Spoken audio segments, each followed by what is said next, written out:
Dieu t'aime. Il n'est pas trop tard pour que tu reviennes à lui, pour que tu puisses œuvrer, pour que tu acceptes Jésus-Christ. Et en l'acceptant, Dieu me dit non.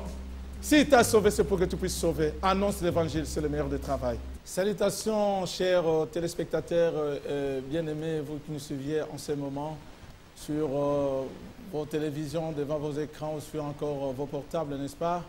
C'est un privilège pour moi de vous retrouver bien après un bail. Après les vacances, ça me fait un baume au cœur. Je suis heureux de vous retrouver et soyez bénis.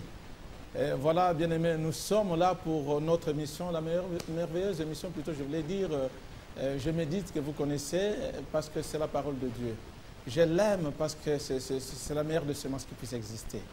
Et pour, n'est-ce pas, à ne pas trop nous retarder dessus, je voudrais que nous puissions prendre un petit temps de glorifier notre Seigneur par une courte prière. Prions. Notre Père, Dieu de gloire, nous te sommes infiniment reconnaissants une fois de plus, mon Dieu, mon roi, de nous retrouver devant ton trône de grâce. Nous nous soumettons à toi. Plaise, mon Dieu, mon roi, que tu nous fasses du bien. Saint-Esprit de Dieu, nous te recommandons ces moments. Guide-nous, instruis-nous, parle-nous, aide-nous, corrige-nous. Nous voudrions que tout soit fait pour la seule gloire du Père. Au nom de Jésus. Ainsi, avant tous prier, nous disons Amen. Voilà, bien-aimés dans le Seigneur. Avant toute chose, une fois de plus, je ne peux que vous remercier de votre présence, n'est-ce pas? Et nous allons lire la portion des Écritures qui nous a été proposée dans l'Épître aux Hébreux, chapitre 4, à partir du verset 9. J'ai lu au nom du Seigneur Jésus. Il y a donc un repos de sabbat réservé au peuple de Dieu. Car celui qui entre dans les repos de Dieu se repose de ses œuvres, comme Dieu s'est reposé des siennes. Empressons-nous donc d'entrer dans ces repos, en fait que personne ne tombe en donnant le même exemple de désobéissance. 12. Car la parole de Dieu est vivante et efficace, plus tranchante qu'une épée quelconque à deux tranchants, pénétrante jusqu'à partager âme et esprit, jointure et moelle, et le juge des sentiments et les pensées du cœur. Nulle créature n'est cachée devant lui, mais tout est nu et découvert aux yeux de celui à qui nous devons rendre compte. 14. Ainsi, puisque nous avons un grand sacrificateur, un souverain sacrificateur, voulais-je dire, qui a traversé les cieux, Jésus, les fils de Dieu, demeurons donc fermes dans la foi que nous professons. Car nous n'avons pas un souverain sacrificateur qui ne puisse compatir à nos faiblesses. Au contraire, il a été tenté comme nous en toutes choses, sans commettre de péché. 16.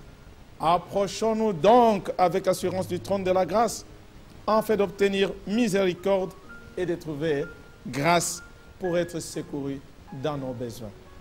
Amen. Parole du Seigneur, une parole puissante. En lisant cette parole, bien-aimée, je suis touché par... ah oui, les 3 premiers versets, effectivement, je vois. On nous parle du repos. Il y a donc un repos. Dans le verset 9, et au 10, on dit, car celui qui entre dans les repos. Et au 11, on nous dit, empressons-nous donc d'entrer dans ces repos. Oh, bien-aimé, lorsqu'il y a répétition, lorsqu'il y a insistance, c'est qu'il y a quelque chose de plus important. Je voudrais te dire, mon frère et ma soeur, si le Créateur, c'est lui qui t'a formé corps, et dans ce corps, il a mis son esprit, a travaillé pendant 6 jours, parce qu'on parle du sabbat, c'est le 7e jour. Il s'est reposé, certainement, bien-aimé, nous ne pouvons parler du repos que lorsqu'il y a eu un travail ardu. Un grand travail abattu, sinon pourquoi pas une activité. Dieu l'a fait, mais parce que toi tu as son image, n'est-ce pas pour dire tout que nous puissions le faire nous aussi? Malheureusement, ce n'est pas le cas souvent. On parle du travail. Et lorsque nous pouvons aussi lire la parole de Dieu dans Apocalypse 14, verset 13, là-bas aussi on nous parlera heureux dès à présent ceux qui meurent, on dit bien, les morts qui meurent dans le Seigneur. Oui, dit l'Esprit, parce qu'ils vont se reposer de leurs travaux, car leurs œuvres vont les suivre. Bien-aimé, quel type d'œuvres te suivront-ils? On parle d'un travail. Mais sachez bien aimé, dans la vie, il y a un travail qui peut anoblir l'homme et qui peut, n'est-ce pas, aussi glorifier le Seigneur. Mais il y a de ceux qui font du travail, malheureusement, qui ne glorifient pas le Seigneur.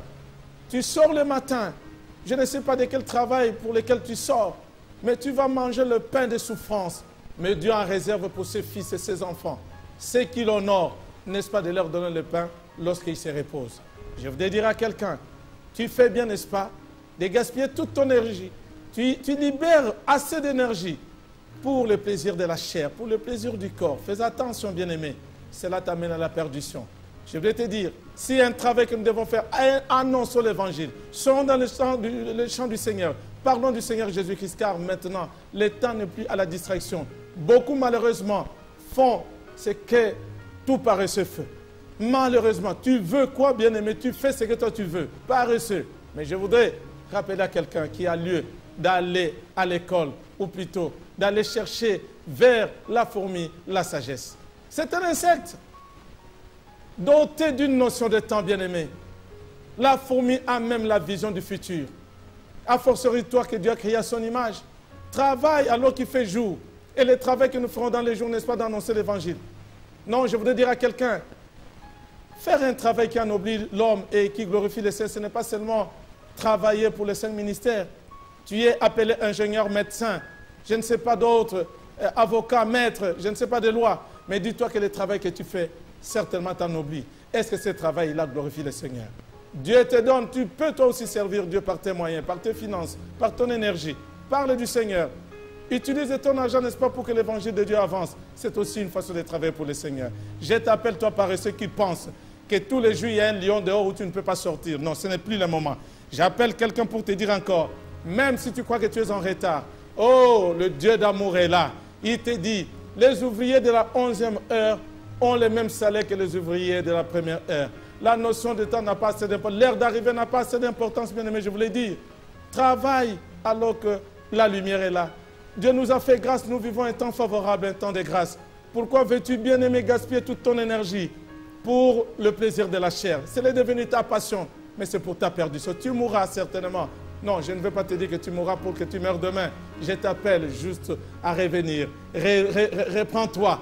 C'est juste pour une bonne conscience pour te dire non, le temps est arrivé. Si je fais un travail qui n'enoblit pas l'homme, je fais un travail qui avilit l'homme, cette fois-ci, j'ai dit non, stop.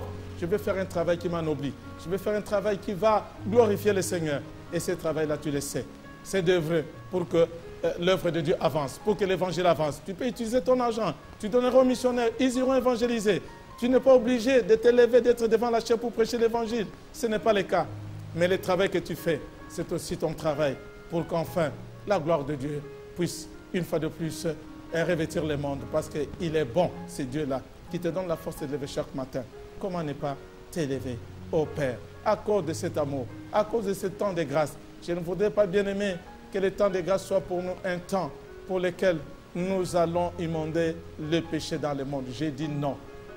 Nous allons prier, bien aimé. J'appelle quelqu'un à la prière pour que nous nous disions que Dieu t'ouvre les yeux, pour que tu saches quel repos tu mérites quand tu n'œuvres pas pour le Seigneur, quand tu ne travailles pas pour le Seigneur. Mais je te dis seulement, ça serait un désarroi. Ça serait perdre une vie. Mais je voudrais t'annoncer une bonne nouvelle ce soir. Dieu t'aime.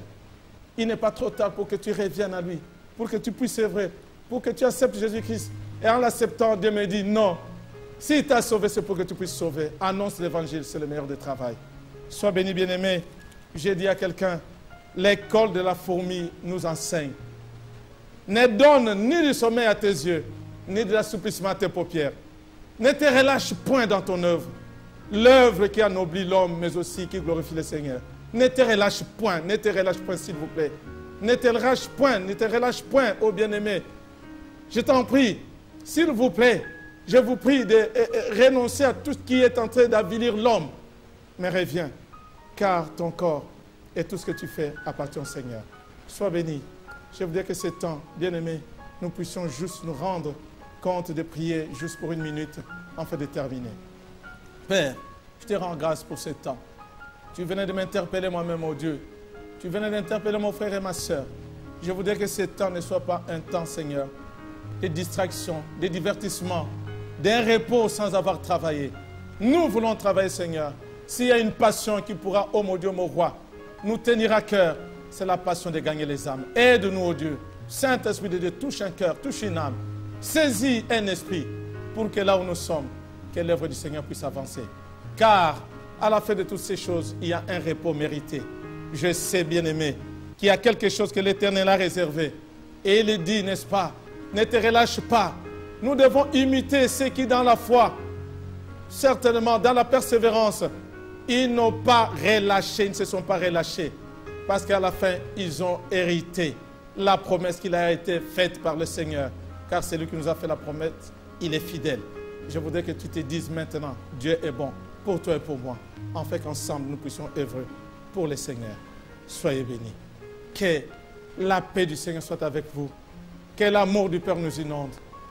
Et que la communion du Saint-Esprit, ensemble, nous puissions nous dire, nous ne sommes pas seuls. Avec Dieu, nous ferons des exploits. C'est au nom de Jésus. Ainsi tous avons prié, nous disons Amen. Voilà, bien aimés, nous venons de terminer cette méditation.